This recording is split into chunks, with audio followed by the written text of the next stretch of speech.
Hello, and welcome back to London Cycle Routes. Today, I'll be showing you how to cycle from Earlsfield in southwest London to Morden, which is even further south. This ride takes about 20 minutes, and you can do the whole thing on quiet streets and protected cycle lanes. By public transport, the same journey takes at least 25 minutes and tends to require a change of train or bus, so it makes a lot of sense to cycle, especially if you're doing it regularly. If you find this video useful or you just enjoy watching it, then don't forget to subscribe to the channel, as I try to post new videos just like it every week. I'd also like to say a huge thank you to everyone who supports the channel on Patreon. If you'd like to contribute as well, you can find a link in the description below the video. Alright, let's get going. So we're starting on Garrett Lane near Earlsfield railway station, and we're going to duck straight down Summerley Street. The layout of the little residential streets just to the west of Garrett Lane here that we're on means that Summerley Street is very quiet, and that's also assisted by a small one-way closure at the end, which we'll see in a second. One thing I like about the closure, which is coming up just here, is how it's been used to incorporate a little bit of greenery into the streetscape, which makes it feel a lot nicer as well. We're not on streets for long though, as we're going to be ducking off down the Wandel Way, which is, as you might imagine, a path that runs next to the Wandel River. If you're not in a hurry, make sure you stop and check out those info boards on the left there, which will tell you about the local wildlife and history. Or alternatively, you could just watch this video, as I will be mentioning some of the history as we go along. This part of southwest London is not fantastic for cycle links, so the Wandel path is a really useful link to get us where we need to go. As you can see, it's pretty well surfaced, and it is like that the whole way, including some new sections which have been recently surfaced that I'll show you later. Also note that at least on this section of the path there are street lights, so I wouldn't feel too worried about going down here at night, maybe for a winter cycle commute, although that won't be for everyone, and depending on your preferences, do remember that it is a little bit out of the way. Although the greenery here is really pleasant, I would say that if I had one complaint, they could pare it back just a little bit, as it is encroaching on the path, which makes it narrow in some sections. That could be an issue if, say, there was someone cycling in the opposite direction and also people walking, which does happen. It can get particularly busy on here on weekends, as it is a popular leisure spot, although there are usually a few people around here, even in the middle of the day. Coming up on the left here, you can actually see some signs of light industry, and the history of the Wandel is actually surprisingly industrial. It's actually been a centre of industry since the Roman times, and was traditionally a big centre of the textile and cloth trade, such to the extent that it actually attracted Huguenot weavers in the 17th century who settled here and bolstered it even further. As the Industrial Revolution went on, it became incredibly polluted. It's a lot cleaner now, although in 2007 the local water company Thames Water accidentally flushed sodium hypochlorite into the river and was fined £125,000 for it. A judge later cut the fine to £75,000 on appeal, ruling that the original fine had been manifestly excessive. One of the things that I don't like about this route is that the crossings over major roads are inconsistent and not particularly high quality.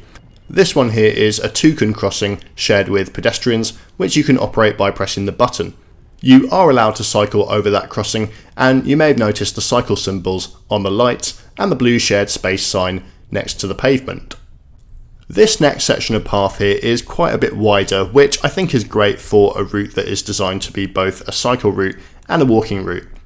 Do remember that these paths by the river are shared with pedestrians, so I wouldn't ride too quickly, and make sure you give everybody plenty of space. One unfortunate thing about this section of path is that the roots from the trees are interfering with the surface. If you look at the path, you might be able to tell that the concrete is bumping up in some places as it's been disrupted by the roots. That creates an uneven surface, and it really should be looked at, as it could be quite dangerous, especially if someone was riding over it quickly at night and hit it at the wrong angle. There's a nice demonstration here though of the benefits of the width of the path. These two people walking two abreast, I was able to comfortably overtake them without anybody being particularly bothered. There are also regular street lights on this section as well, by the way. This railway line we're passing under now is the Sutton Loop line, which is part of the Thameslink service, which you may be familiar with if you've ever taken the train in South London. The service connects Streatham, Wimbledon and Sutton, as well as a number of other places along the way. We're going to be leaving the Wandel path for a while and cycling on some quiet streets. The layout of the roads around here means that there is absolutely no through traffic on these roads, despite the really wide width, which is quite unusual to see on a street which is so quiet. This particular one here that we're about to go on, North Road, is quite interesting as it appears to be built as a sort of bridge or viaduct. It's a surprisingly heavy piece of engineering for a road that carries such little traffic and seems to have been constructed to connect the housing estate on the other side of the river to the rest of the houses here. While you may run into a couple of cars cycling on these streets, most of them will just be accessing properties in the area, and it should be quiet enough for anyone to handle. The layout of this development is effectively a low traffic neighbourhood, and as you can see here, the streets are quiet enough for everyone to benefit. Reducing traffic isn't just for people on bikes. If I had one criticism of the urban realm around here though, it would definitely be the utterly terrible pavements. Look on the right and you can see that they bounce up and down like a roller coaster. Those crossovers are all there to allow people to drive into their front gardens for parking, but they do mean that the pavements are basically impassable to someone, say, on a mobility scooter, which may explain why that guy was riding in the road. It's a good thing that it's relatively quiet. Now, we're going to go down Leighton Road here, which is one option for getting to Holmes Road where we need to go. You could have also kept going straight on Hanover Road and turned left later, but I just wanted to show off this little path here, which is unfortunately made a bit dangerous by the big tree roots and also the guy parking in front of the exit on the double yellow lines. But if we go to the end of this cul-de-sac, we'll come out onto Merton High Street.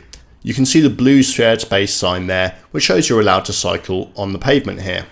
Fortunately, this crossing is really nice and wide, and it leads us back onto another section of the Wandel path.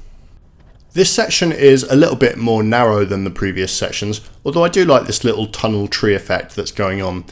Although you may not be able to spot them in the video, there are actually a few streetlights here, although coverage isn't quite as good as on the previous sections of path. One nice bit is that you can see the river here on your left as we are a lot closer to it. We want to make our way to another crossing, this time over the A24. Normally I'd want to cycle through where that silver car is parked, but unfortunately it's blocking the drop curb, which is for cycles. You can see the blue signs that show that this is a shared space. This section of path is one of two newly surfaced sections in the route. As you can see, it's been built to a much higher standard than the other ones. It's almost as wide as a relatively narrow road. That's really useful, and you should have no problem passing pedestrians as long as they're not walking 5 abreast or anything like that. This path was actually installed by Merton Council and is supposed to form part of the Sutton to Collier's Wood cycleway. By the way, make sure you do watch out as you cross Windsor Avenue there. It is relatively low traffic, but don't let that lull you into a false sense of security, as people do drive down there and they could drive quickly. So just make sure that you're looking both ways as you cross. This next section here is unfortunately through a car park. It looks fine now, and to be fair it is, but when I did come here on a weekend it was super busy and there were all sorts of people doing 3-point turns. So if you're cycling down here with kids or something, make sure you keep an eye on them as you go through that section. I really like the addition of the planted blossom trees on the left here, by the way. Although they're not particularly spectacular now, when they're fully grown, I think they're going to look absolutely spectacular, especially around the time of year this was filmed, which was the spring. Long-term viewers may have guessed that this was filmed in the spring, not just because of the weather, but because it's clearly filmed on my old bike. There's a slightly annoying bit coming up here where we have to actually cross the tram line. London doesn't have many trams, but this is one of them. It used to be a full heavy railway line running from Wimbledon to West Croydon, but it was converted into a tram. The trams are frankly great, and although they're called trams, they're really more like a light rail system, as a lot of them don't run on streets and run on dedicated paths like that. So it is a really quick and efficient way of getting around South London. If you've not tried them out, definitely go. They cost the same as a bus as well, which is really good value. I definitely hope that TfL can find some cash to extend them a bit, maybe to Streatham or something like that. Now we're actually on the second new path of this video, and it's through Morden Hall Park. Yes, this path was until recently not very nicely surfaced, but now it's great. I particularly like the colour, which I think really fits in with the natural and wild surroundings. Now we have to cross the A24 or Morden Road here, and actually I think this crossing needs to be completely redone. Although it is a cycle crossing, it's not been designed as one, and this middle island is really uncomfortable to have a bike on.